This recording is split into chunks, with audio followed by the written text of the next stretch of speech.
ਅੱਛਾ ਜਿਹੜੀ ਗੱਲ ਸਾਰੇ ਦੋਸਤ ਕਰਦੇ ਪਏ ਨਾ ਸਾਡੀ ਅਖਲਾਕੀਆਤ ਦਾ ਜਨਾਜ਼ਾ ਨਿਕਲ ਗਿਆ ਇਹਨਾਂ ਵੀਡੀਓਜ਼ ਦੀ ਵਜ੍ਹਾ ਤੋਂ। ਤੁਸੀਂ ਸੋਚ ਨਹੀਂ ਸਕਦੇ, ਕੱਲ ਮੈਂ ਨਾ ਸਲੂਨ ਤੇ ਬੈਠਾ ਤਾਂ ਮੈਂ ਕਰਵਾ ਰਿਹਾ ਸੀ, ਕਟਿੰਗ ਕਰਵਾ ਰਿਹਾ ਸੀ। ਉਹ ਤੇ ਬੱਚੇ ਹੋਏ ਸਨ ਇਕੱਠੇ, ਹਾਰਡਲੀ ਸਾਰਿਆਂ ਦੀ ਉਮਰ ਕੋਈ ਨਾ 15 16 17 ਸਾਲ ਦੇ ਬੱਚੇ ਨਾ 5 6। ਠੀਕ ਹੈ। ਤੇ ਮੈਂ ਕਟਿੰਗ ਕਰਾ ਰਿਹਾ ਵਾਂ ਤੇ ਉਹ ਨਾਲ ਦੀ ਪਰਾਂ ਖਲੋ ਕੇ ਨਾ ਤੇ ਇੱਕ ਬੱਚੇ ਮੋਬਾਈਲ ਫੜਿਆ ਤੇ ਉਹ ਲੱਗਾ ਹੈ, ਉਹ ਕਹਿ ਰਿਹਾ ਹੈ ਮੈਰੀ ਦੀ ਇੱਕ ਵੀਡੀਓ, ਮੈਰੀ ਦੀ ਦੂਸਰੀ ਵੀਡੀਓ, ਉਹ ਇੱਕ ਕੁੜੀ ਹੈਗੀ ਫਾਤਮਾ ਜਤੋਈ ਕੋਈ ਉਹਦੀ ਆਈ ਵੀਡੀਓ, ਉਹਦੀ ਆ ਵੀਡੀਓ ਵੇਖੋ, ਉਹ ਆਂਦਾ ਕੋਈ ਉਹ ਹੋਰ ਆਈ ਵੇਖੋ, ਮੇਰੇ ਕੋਲ ਆ ਵੀ ਗਈਆਂ ਜੇ। ਅੱਛਾ ਮੈਂ ਪਰੇਸ਼ਾਨ ਹੋ ਗਿਆ ਕਿ ਇਹ ਬੱਚੇ ਜਿਨ੍ਹਾਂ ਦੀ ਉਮਰ 15 16 ਸਾਲ ਹੈ, ਇਹਨਾਂ ਦੇ ਮੋਬਾਈਲਾਂ ਦੇ ਵਿੱਚ ਉਹ ਹਰ ਰੋਜ਼ ਖਰਾਫਾਤ ਜਿਹੜੀ ਗੰਦੀ ਤਰੀਨ ਵੀਡੀਓ ਵੇ ਸਾਡੇ ਮੁਆਸ਼ਰੇ ਦਾ ਜਿਹੜਾ ਪੈੜਾ ਅਕਸ ਹੈ ਉਹ ਮੌਜੂਦ ਨੇ।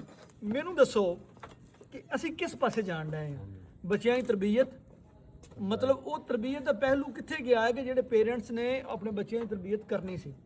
ਮੋਬਾਈਲ ਦੇ ਜਿਹੜੇ ਭੈੜੇ ਇਫੈਕਟ ਨੇ, ਸਾਈਡ ਇਫੈਕਟ ਨੇ, ਜਾਂ ਜਿਹੜੇ ਸਾਡੇ ਮੁਆਸ਼ਰੇ ਨੂੰ ਬਰਬਾਦ ਕਰ ਰਹੇ ਉਹਦੇ 'ਚ ਬੜਾ ਵੱਡਾ ਪਹਿਲੂ। ਦੂਜੀ ਵਜ੍ਹਾ ਇਹ ਵੇ ਇਹਨਾਂ ਚੀਜ਼ਾਂ ਦੀ ਅਵੇਲੇਬਿਲਿਟੀ, ਔਰ ਸਾਡੇ ਬੱਚਿਆਂ ਨੂੰ ਦੂਜਾ ਕੰਮ ਹੀ ਕੋਈ ਨਹੀਂ ਕਰਨ ਵਾਸਤੇ।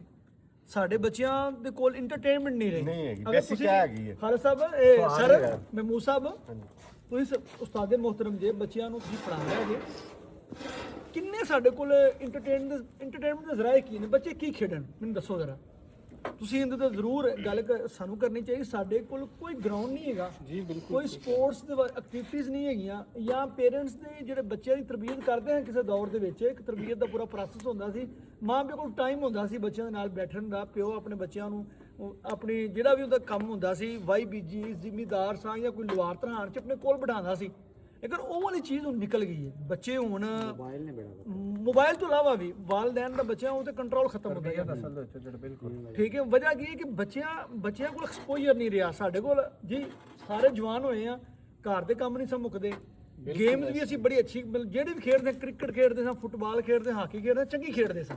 ਠੀਕ ਹੈ, ਲੇਕਿਨ ਅੱਜ ਦੇ ਬੱਚਿਆਂ ਕੋਲ ਸਪੋਰਟਸ ਦਾ ਐਕਸਪੋਜ਼ਰ ਕੋਈ ਨਹੀਂ। ਦੂਜਾ ਇਹ ਵੀ ਕਿ ਜਿਹੜੀਆਂ ਇਹ ਵੀਡੀਓਜ਼ ਨੇ ਜਿਹੜੀਆਂ ਆ ਰਹੀਆਂ ਨੇ, ਮੈਂ ਤਾਂ ਇਹ ਕਹਾਂਗਾ ਕਿ ਜਦੋਂ ਇਹ ਵੀਡੀਓਜ਼ ਨਿਕਲਦੀਆਂ ਨੇ ਹਕੂਮਤ ਨੂੰ ਕੋਈ ਇਹਦੇ ਮੁਤਲਕ ਕੋਈ ਚੈੱਕ ਐਂਡ ਬੈਲੈਂਸ ਰੱਖਣਾ ਚਾਹੀਦਾ। ਕੋਈ ਜਿਵੇਂ ਉਹ ਕੁੜੀਆਂ ਹੁਣ ਹੈਗੀਆਂ ਨੇ ਟਿਕਟੋਕਰ ਜਿੰਨੀਆਂ ਵੀ ਨੇ, ਹੁਣ ਮੈਨੂੰ ਇੱਕ ਗੱਲ ਸਮਝ ਨਹੀਂ ਆਦੀ, ਟਿਕਟੋਕਰਸ ਜਿਹੜੀਆਂ ਨੇ ਇੱਕ ਉਹ ਜ਼ਾਰੀ ਗੱਲ ਇੱਕ ਤਵਾਇਫ ਗਿਰੀ ਦੇ ਇੱਕ ਉਹ ਡਿਜੀਟਲ ਅੱਡਾ ਹੈ। ਹਕੂਮਤ ਇਹਨਾਂ ਉੱਤੇ ਕਿਉਂ ਨਹੀਂ ਇੱਕ ਚੈੱਕ ਐਂਡ ਬੈਲੈਂਸ ਰੱਖ ਰਹੀ? ਔਰ ਕੋਈ ਬੱਚਾ ਪੋਲੀਟੀਕਲੀ ਕੋਈ ਪੋਸਟ ਕਰਦਾ ਹੈ ਉਹਨੂੰ ਤਾਂ ਫੌਰਨ ਉਠਾ ਲਿਆ ਜਾਂਦਾ, ਉਹਨੂੰ ਲੱਭ ਲਿਆ ਜਾਂਦਾ ਕਿ ਬੈਠਾ ਕਿੱਥੇ ਵੇ। ਠੀਕ ਹੈ, ਉਹਦੇ ਨਜ਼ਰੀਆਤ ਨਾਲ, ਸਿਆਸੀ ਨਜ਼ਰੀਆਤ ਨਾਲ ਤੁਸੀਂ ਕੋਈ ਵੀ ਆਪਣਾ ਡਿਫਰ ਕਰ ਸਕਦੇ। ਲੇਕਿਨ ਮੈਨੂੰ ਇਹ ਸਮਝ ਨਹੀਂ ਚੀਜ਼ ਦੀ ਆ ਰਹੀ ਕਿ ਹਕੂਮਤ ਇਸ ਬਾਰੇ ਜਿਹੜਾ PTA ਵੇ, ਪਾਕਿਸਤਾਨ ਟੈਲੀਕਮਿਊਨੀਕੇਸ਼ਨ ਅਥਾਰਟੀ ਹੈ, ਔਰ ਜਿੰਨੇ ਵੀ ਇਹਨਾਂ ਚੀਜ਼ਾਂ ਨੂੰ ਕੰਟਰੋਲ ਕਰਨ ਵਾਲੇ ਅਦਾਰੇ ਨੂੰ ਕਿੱਥੇ ਨੇ? ਟਿਕਟੋਕਰ ਕਿਹੜੀ ਹੈ ਜਿੰਦੀ ਵੀਡੀਓ ਨਹੀਂ ਆਈ? ਮੈਨੂੰ ਦੱਸੋ। ਟਿਕਟੋਕਰਾਂ ਜਿਹੜੀਆਂ ਨੇ ਇਹਨਾਂ ਉਤੇ ਅਗਰ ਜਦੋਂ ਵੀ ਕਿਸੇ ਦੀ ਕੋਈ ਕਹਿ ਲਓ ਕਿ PR ਵੱਧਦੀ ਨਹੀਂ ਜਾਂ ਉਹਦੇ ਵਿਊਜ਼ ਆਣੇ ਘਟ ਜਾਂਦੇ ਨੇ, ਉਹ ਕੀ ਪਤਾ ਲੱਗਦਾ ਜੀ ਫਲਾਣੀ ਦੀ ਵੀਡੀਓ ਜਿਹੜੀ ਹੈ ਉਹ ਵਾਇਰਲ ਹੋ ਗਈ ਹੈ। ਤੇ ਜਦੋਂ ਉਹਦੀ ਉਹ ਵੀਡੀਓ ਆਉਂਦੀ ਉਹਦਾ ਨਾਂ ਆ ਜਾਂਦਾ ਸਰਚ ਤੇ ਉਹਨੂੰ ਕਰੋੜਾਂ ਵਿਊਜ਼ ਪੈ ਜਾਂਦੇ ਨੇ, ਉਹ ਅਰਬਾਂ ਰੁਪਏ ਕਮਾਈ ਜਾਂਦੀ ਹੈ। ਠੀਕ ਹੈ, ਅਸੀਂ ਜਿੰਨੇ ਵੀ ਆ ਵੇਖੋ ਨਾ ਕੰਟਰੋਵਰਸੀਜ਼ ਦੇ ਵਿੱਚ ਟਿਕਟੋਕਰ ਨੇ ਸਾਡੇ ਅਸਲ 'ਚ ਸਾਡੇ ਮਾਈਂਡ ਹੋ ਗਏ ਨੇ ਨੈਗੇਟਿਵ ਮਾਈਂਡ ਹੋਣ ਦੀ ਵਜ੍ਹਾ ਤੋਂ ਅਸੀਂ ਸਮਝਦੇ ਹਾਂ ਕਿ ਹੁਣ ਅੱਜ ਜਿਹੜੀਆਂ ਵੀਡੀਓਜ਼ ਨੇ ਉਹ ਮੈਰੀ ਏ ਗੋਗੋ ਵੇ, ਹੁਣ ਉਹਦੇ ਸਾਡੇ ਮੀਡੀਆ ਦਾ ਭਿਆਨਕ ਕਿਰਦਾਰ ਵੇਖੋ। ਮੈਂ ਵੇਖ ਰਿਹਾ ਸੀ ਇੱਕ ਯੂਟਿਊਬਰ ਸੀ ਜਾਂ ਉਹ ਡਿਜੀਟਲੀ ਪਲੇਟਫਾਰਮ, ਉਹਦਾ ਘਰ ਵਹਾਣ ਚਲਾ ਗਿਆ। ਠੀਕ ਹੈ, ਉਹਦਾ ਘਰ ਉਹਨੇ ਜਾ ਕੇ ਵਹਾਇਆ, ਬਕਾਇਦਾ ਉਹਦੇ ਮਹੱਲੇ ਦਾ ਨਾ ਕੋਈ ਵਿਊ ਲੈ ਰਿਹਾ। ਉਹ ਯਾਰ ਉਹ ਕਿਹੜਾ ਉਹਨੇ ਐਡਾ ਐਸਾ ਕਾਰਨਾਮਾ ਸਰ ਅੰਜਾਮ ਦੇ ਦਿੱਤਾ ਹੈ ਕਿ ਜਿਹੜਾ ਤੁਸੀਂ ਉਸ ਚੀਜ਼ ਨੂੰ ਮੁਆਸ਼ਰੇ ਦੇ ਵਿੱਚ ਇੱਕ ਹੀਰੋ ਬਣਾ ਕੇ ਉਹਨੂੰ ਪੇਸ਼ ਜਾਏ ਕਰਨਾ। ਠੀਕ ਹੈ, ਇਹ ਚੀਜ਼ ਐਡੀ ਭੈੜੀ ਹੋਣ ਡਈ ਹੈ, ਐਡੀ ਭੈੜੀ ਚੀਜ਼ ਸਾਡੀ ਸੁਸਾਇਟੀ ਦੇ ਵਿੱਚ ਹੋ ਰਹੀ ਹੈ, ਤਬਾਹੀ ਫੇਰ ਰਹੀ ਹੈ। ਖੁਦਾਰਾ ਬਾਕੀ ਜਿਹੜੇ ਅਦਾਰੇ ਜਿਹੜੇ ਬਾਕੀ ਮਾਮਲਾ ਇਹ ਤੇ ਬੜੇ ਤੇਜ਼ ਨੇ, ਲੇਕਿਨ ਜਿਹੜਾ ਇਹ ਫਾਸ਼ੀ ਫੈਲ ਰਹੀ ਹੈ, ਸਾਡੀ ਅਗਲੀ ਜਨਰੇਸ਼ਨ ਜਿਹੜੀ ਹੈ ਉਹ ਤਬਾਹੀ ਦੀ ਤਰਫ ਜਾ ਰਹੀ ਹੈ। ਉਹਦੇ ਬਾਰੇ ਜਿਹੜਾ ਇਹ ਜਿਹੜੇ ਪਾਕਿਸਤਾਨ ਦੇ ਬ੍ਰੇਨ ਨੇ ਜਿਹੜੇ ਕੌਮ ਨੂੰ ਜਿਹੜੇ ਚਲਾ ਰਹੇ ਨੇ ਜਾਂ ਕੌਮ ਦੇ ਮੁਤਲਕ ਪੁਲਿਸਿਸ ਬਣਾ ਰਹੇ ਨੇ, ਉਹਨਾਂ ਨੂੰ ਇਹਦੇ ਬਾਰੇ ਸੋਚਣਾ ਚਾਹੀਦਾ ਹੈ। ਔਰ ਜਿਹੜੀ ਟਿਕਟੋਕਰ ਹੈ ਜਾਂ ਜਿਹੜਾ ਸੋਸ਼ਲ ਸਤ੍ਹਾ ਦਾ ਜਿਹੜਾ ਜਿੰਨਾ ਮਵਾਦ ਇਵੇਂ ਦਾ ਬਣ ਕੇ ਲੀਕ ਹੁੰਦਾ ਔਰ ਕੀਤਾ ਜਾਂਦਾ ਹੈ, ਉਹਦੇ ਬਾਰੇ ਸਖਤ ਕਾਨੂੰਨ ਸਾਜ਼ੀ ਕੀਤੀ ਜਾਏ। ਮੈਂ ਇੱਕ ਟਿਕਟੋਕਰ ਜਾਂ ਇੱਕ ਵੀ ਨਹੀਂ ਐਸੀ ਕੋਈ ਐਕਟਰਸ ਵੇਖੀ ਜਾਂ ਐਸੇ ਬੰਦੇ ਨੂੰ ਜਿੰਦੀ ਵੀਡੀਓ ਲੀਕ ਕੀਤੀ ਗਈ ਹੈ, ਲੀਕ ਕਰਨ ਨੂੰ ਸਜ਼ਾ ਮਿਲੀ ਹੋਵੇ ਜਾਂ ਜਿੰਦੀ ਲੀਕ ਹੋਈ ਉਹਨੂੰ ਸਜ਼ਾ ਮਿਲੀ ਹੋਵੇ। ਅਸੀਂ ਕੋਈ ਵੀ ਜੁਰਮ ਹੁੰਦਾ ਉਹਦੀ ਸਜ਼ਾ, ਇਸ ਜੁਰਮ ਦੀ ਸਜ਼ਾ ਕੋਈ ਨਹੀਂ। ਕਿਆ ਫਿਰ ਇਹ ਜਿਹੜੇ ਸਾਡੇ ਅਦਾਰਿਆਂ ਦੇ ਲੋਕ ਨੇ ਉਹ ਫਾਸ਼ੀ ਨੂੰ ਆਮ ਕਰ ਰਹੇ ਨੇ? ਇਹ ਬੜਾ ਵੱਡਾ ਸਵਾਲ ਹੈ।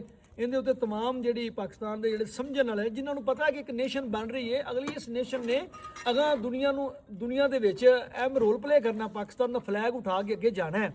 ਤੇ ਇਹ ਅਗਰ ਇਹ ਮਾਮਲਾ ਤੇ ਇਹਨਾਂ 'ਚ ਬੱਚੇ ਫਸ ਗਏ ਕਿ ਇਹ ਕਰਨ ਦੇ ਕੀ, ਤੋ ਖੁਦਾਰਾ ਇਸ ਚੀਜ਼ਾਂ ਨੂੰ ਆਈਡੀਅਲਾਈਜ਼ ਨਾ ਕੀਤਾ ਜਾਵੇ। ਇਹ ਇੱਕ ਗੰਦ ਹੈ ਤੇ ਗੰਦ ਨੂੰ ਗੰਦ ਸਮਝ ਕੇ ਇਗਨੋਰ ਕੀਤਾ ਜਾਵੇ ਔਰ ਇਹਦੇ ਉੱਤੇ ਪੁਲਿਸੀ ਸਾਜ਼ਾ ਨੂੰ ਇੱਕ ਭਰਪੂਰ ਜਿਹੜੀ ਹੈ ਇੱਕ ਕਾਨੂੰਨ ਸਾਜ਼ੀ ਕਰਨੇ ਪਾਰਲੀਮਾਨ ਹੈ ਉਹਨੂੰ ਇਹਦੇ ਤੇ ਇੱਕ ਡਿਜੀਟਲ ਜਿਵੇਂ 28ਵੀਂ ਆਈਨੀ ਤਰਮੀਮ ਰਾਤੋਂ ਰਾਤ ਪਾਸ ਹੋਈ ਹੈ, ਉਹਦੇ ਵਿੱਚ ਇੱਕ ਇਵੇਂ ਦੀ ਸ਼ਿਕ ਵੀ ਪਾ ਦੇਣੀ ਸੀ ਕਿ ਜਿੰਦੀ ਵਜ੍ਹਾ ਤੋਂ ਸਾਡੇ ਬੱਚੇ ਅੱਜ ਤਬਾਹ ਹੋਣ ਡਏ ਨੇ, ਸਾਡਾ ਮੁਆਸ਼ਰਾ ਅੱਜ ਕੋਲੈਪਸ ਹੋ ਗਿਆ। ਤੋ ਖੁਦਾਰਾ ਅਸੀਂ ਤਾਂ ਰਿਕੁਐਸਟ ਆਖਰ ਤੇ DG ISPR ਨੂੰ ਹੀ ਕਰਾਂਗੇ ਕਿਉਂਕਿ ਉਹ ਜਿਹੜੀ ਚੀਜ਼ਾਂ ਦੇ ਐਕਸ਼ਨ ਲੈਂਦੇ ਨੇ ਰਾਤੋਂ ਰਾਤ ਹੋ ਜਾਂਦਾ ਹੈ। ਪੋਲੀਟੀਕਲੀ ਸੈਟਅਪ ਤਾਂ ਮੁੜ ਕੇ ਰਿਹਾ ਕੋਈ ਨਹੀਂ। ਜਿਹੜੇ ਹੁਕੂਮਤ ਨੇ ਜਿਹਨਾਂ ਉਹਨਾਂ ਨੂੰ ਆਵਾਮ ਨਹੀਂ ਡਈ ਯਾਨੀ ਕਿ ਮੰਨਣ, ਜਿਨ੍ਹਾਂ ਨੂੰ ਆਵਾਮ ਮੰਨਦੀ ਉਹਨਾਂ ਨੂੰ ਤਾਕਤਵਰ ਨਹੀਂ ਡੈ ਮੰਨਣ। ਉਹ ਇੱਕ ਐਸਾ ਖਲੀਜ ਹੈ, ਇੱਕ ਐਸੀ ਖਿਚੜੀ ਪੱਕੀ ਗਈ ਹੈ, ਅਸੀਂ ਕਨਫਿਊਜ਼ ਹੋਏ ਪਏ ਉਹਦੀ ਵਜ੍ਹਾ ਤੋਂ ਇਸ ਤਰ੍ਹਾਂ ਦੇ ਗੁਨਾਹ ਫੈਲ ਰਹੇ ਨੇ। ਤੇ ਖੁਦਾਰਾ DG ISPR ਜਿਹੜੇ ਹਰ ਜਗ੍ਹਾ ਤੇ ਪ੍ਰੈਸ ਕਾਨਫਰੰਸ ਚੀਜ਼ ਦੀ ਕਰਦੇ ਨੇ, ਉਹ ਇਹਦੇ ਉੱਤੇ ਪੂਰਾ ਕਾਨੂੰਨ ਨੂੰ ਐਕਟਿਵ ਕਰਨ ਔਰ ਜਿਹੜੇ ਲੋਕ ਇਹਨੂੰ ਫੈਲਾਉਂਦੇ ਨੇ ਜਾਂ ਇਵੇਂ ਦੇ ਮਾਮਲਾਤ ਕਰ ਰਹੇ ਨੇ ਉਹਨਾਂ ਉੱਤੇ ਗ੍ਰਿਫਤ ਕਰਨ ਤਾਂ ਕਿ ਪਾਕਿਸਤਾਨ ਦੀ ਆਉਣ ਵਾਲੀ ਜਨਰੇਸ਼ਨ ਨੂੰ ਅਸੀਂ ਸਹੀ ਇਸਲਾਮਿਕ ਆਈਡੀਓਲੋਜੀ ਤੇ ਚਲਾ ਸਕੀਏ। ਤੇ ਸਾਨੂੰ ਸਾਰਿਆਂ ਨੂੰ ਦੋਸਤਾਂ ਨੂੰ ਇਜਾਜ਼ਤ ਦਿਓ। ਅੱਲਾਹ ਹਾਫਿਜ਼।